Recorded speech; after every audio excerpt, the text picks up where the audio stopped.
Hello viewers, কেমন আছেন সবাই? আশা করি আপনারা প্রত্যেকে নিশ্চয়ই ভালো আছেন, সুস্থ আছেন এবং নিরাপদে আছেন।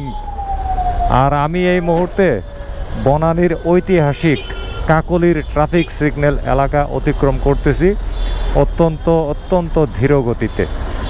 ভিডিওর টাইটেল আর থাম্বনেল দেখছেন যে আজকের এই ভিডিওতে কথাবার্তা বলার প্রসঙ্গ কি। আচ্ছা, আস্তে আস্তে কাকলি সিগন্যালটা একটু পার হয়ে নেই, এত ভয়াবহ অবস্থা দেখতেছি। কাকলির সিগন্যাল হচ্ছে একদম ঠিক মাসুদের মতো। মাসুদ যেমন জীবনে ভালো হয় না, কাকলির সিগন্যালেরও একই অবস্থা। তেমন কিছু না আসলে কাকলি সিগন্যালে, জাস্ট মানে শৃঙ্খলার অভাব আর কি। শৃঙ্খলার অভাবে কাকলি সিগন্যালের অবস্থা আজকে 2022 সালেও বিশৃঙ্খল অবস্থা।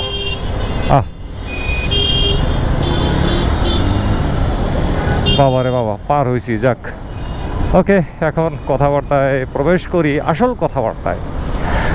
সম্প্রতি দেখলেন তো একটা ভিডিও আমি ছাড়লাম Bajaj Pulsar NS160 bs6 FiABS মোটরসাইকেলটি নিয়ে। তো এই মোটরসাইকেলটির বর্তমান বাজার দর নির্ধারণ করা হয়েছে 2,62,500 টাকা। এবং আমার সেই ভিডিওতে আমি বলছিলাম যে আসলে প্রাইসটা আমার কাছে এমন একটা সুবিধাজনক মনে হয়নি, কারণ এই দাম দিয়ে ইন্ডিয়ান ব্র্যান্ডের মোটরসাইকেল আমাদের দেশের মানুষজন কিনতে এত একটা আগ্রহী হয় না। এ কারণে আমরা দেখছি বিগত দিনগুলোতে পালসার NS160 FiABS BS4 ইঞ্জিনের যেটা ছিল বহুদিন আগে, ওইটা মার্কেটে তেমন একটা সুবিধা করতে পারে নাই। অন্যদিকে হর্নেট 160R কার্বোরেটর ABS মোটরসাইকেলটিরও কিন্তু একই দশা হয়েছিল। ওইটার দাম ছিল 2,54,900 টাকা।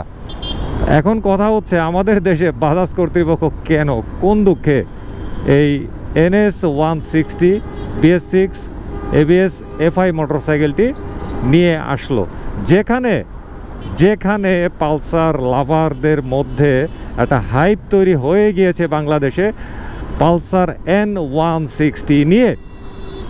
ঠিক আছে, এই অবস্থার মধ্যে কেন রে ভাই NS160 bs6 FiABS মার্কেটে দেওয়া হইল, তাও আবার 2,62,500 টাকা দিয়ে।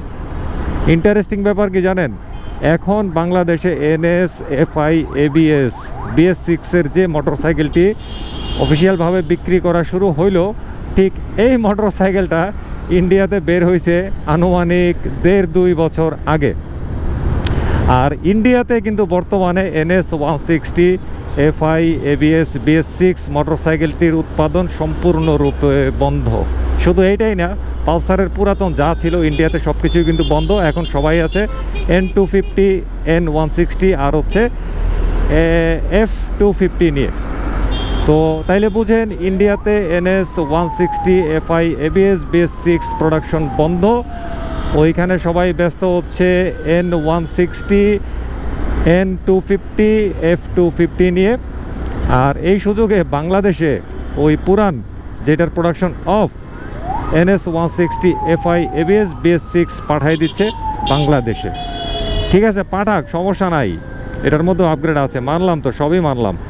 কিন্তু এখানে অনেকগুলা বিষয় আছে যেগুলো আমি খুবই অপছন্দ করতেছি। মূল্যের পাশাপাশি আরেকটা আমার অপছন্দের বিষয় হচ্ছে কি, কালার। দেখেন, এই যে আমাদের দেশে যে এই NS160 FiABS BS6 যেই কালারে আনছে ম্যাট রেড, এইটা কালার বিগত সময়ে কিন্তু আমরা দেখছি NS160 কার্বোরেটর ABS-এর মধ্যেও।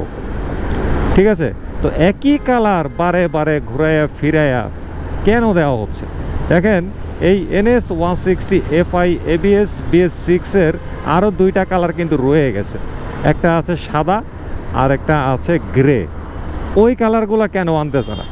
সাদা কালারের মোটরসাইকেল বাংলাদেশে কম চলে খানিকটা, আমার যদ্দূর ধারণা।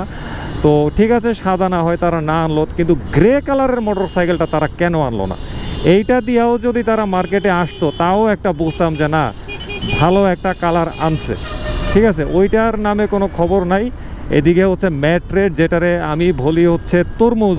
তো এই তরমুজ কালার আমার কাছে এত অসহ্য লাগে, আমার মনে হয় না যে এই কালারটা মানুষজন খুব একটা ভালো চোখে দেখে। তো কেন, কোন দুঃখে এই কালার দিয়া এই NS160 FiABS bs6টাকে বাংলাদেশে প্রবেশ করানো হইল আমার একদমই বোধগম্য নয়। জাস্ট সব কিছু একই আছে, শুধু এফআইটারে করে আনছে, ABS তো আগেই ছিল, আর এদিকে এমিশন টাইপ হচ্ছে ভারত স্টেজ 6 মানে BS6, আর বাদ বাকি সব কিন্তু পুরানো। দামটা আছে আবার নতুন, দাম হচ্ছে 2,62,500 টাকা। তো আমাদের দেশে বাজাজ কর্তৃপক্ষের দূরদর্শিতার চরম অভাব আছে বলে আমি মনে করি, অথবা দূরদর্শিতা থাকলেও তারা ইচ্ছা করিয়া এই জিনিসগুলো গ্রাহকের যে মানে চাহিদার যে জায়গাটা, সেই জায়গাটাকে তারা প্রায়োরিটি দেয় না। অথচ তারা যে ব্যবসা করতেছে, তো ব্যবসা কার জন্য করে? গ্রাহকের জন্যই তো করে, তাই না? তো আমার মনে হয় তারা এখানে গ্রাহককে কোনোভাবে প্রায়োরিটি দিচ্ছে না, অবহেলার চোখে রাখছে। প্রায়োরিটির চোখে রাখছে শুধুমাত্র তাদের স্টক ক্লিয়ার আর হচ্ছে এই লভ্যাংশের দিকে, ঠিক আছে? গ্রাহক কি চায় সেই দিকে তাদের কোনো নজর নাই। যদি থাকতো তাহলে কেন বাংলাদেশে N160 এখন আনা হইল না? ঠিক আছে, আরেকটা ব্যাপার হচ্ছে কি, গ্রাহকের সন্তুষ্টি তারা যদি এতই চিন্তা করতো তাহলে এত দিনেও পালসার 125, তারপরে NS125, ঠিক আছে, তারপরে সিটি 110 ES, তারপরে প্লাটিনা 110 ABS, এই মোটরসাইকেলগুলা তারা আনতে পারে নাই, আনে নাই। তারা কি ইচ্ছা করলে আনতে পারতো না? অবশ্যই পারতো, তো আনে নাই। তার মানে এটাই দাঁড়ায় যে তারা আসলে মানে বাংলাদেশের বাজাজ কর্তৃপক্ষ আসলে এই গ্রাহক সন্তুষ্টির দিকে ফোকাসড নয়। আর যতটুকু গ্রাহক সন্তুষ্টির কথা তাদের মুখ থেকে মাঝে মধ্যে শোনা যায়, সেইটা আসলে তারা নামে মাত্র বলে বলে আমি মনে করি, কার্যত কিছুই না। একটা কথা বলতেই হচ্ছে, যেহেতু বাংলাদেশে পালসার NS160 FiABS bs6 হয়ে চলে আসছে, তার মানে N160টা পাইপলাইনে রয়েছে, তবে একটু সময় লাগবে আর কি। আর এই সময় লাগার কারণে দেখা যাবে কি, অন্য অনেক মানুষ যারা বসে আছে পালসার N160 ABS নেয়ার জন্য, তারা দেরি সইতে না পেরে দেখা যাবে কি অন্য কোনো ব্র্যান্ডে চলে গেছে। তো এতে আলটিমেটলি ক্ষতিটা কার হইল? বাজাজের নিজেরই কিন্তু হইল বাংলাদেশে, তাই না? তো যাই হোক, এখন মায়ের চেয়ে মাসির দরদ বেশি দেখানোটা ঠিক না, কারণ ব্যবসা করবে তারা, লাভ করবে তারা। এখন মাঝখান দিয়ে আমি দরদি সাজার কোনো দরকার নাই, ঠিক আছে? তো আজকের এরকম একটা মেঘলা আবহাওয়া, 300 ফিটে বিকাল বাজে, বিকাল না ঠিক প্রায় বিকালই, আবার 3:57।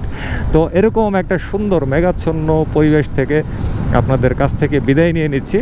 সামনে আবারও আসবো অন্য কোনো ব্লগে, অন্য কোনো বিষয় নিয়ে। তো সবাই ভালো থাকবেন, সুস্থ থাকবেন, নিরাপদে থাকবেন, নিরাপদে মোটর সাইকেল চালাবেন প্লিজ, ট্রাফিক আইন মানবেন প্লিজ। আর মোটর সাইকেল চালানোর সময় ওসব পাটি টাটি নন সার্টিফাইড হেলমেট ফালাই দিয়া please full face certified helmet ব্যবহার করবেন, ঠিক আছে? খোদা হাফেজ।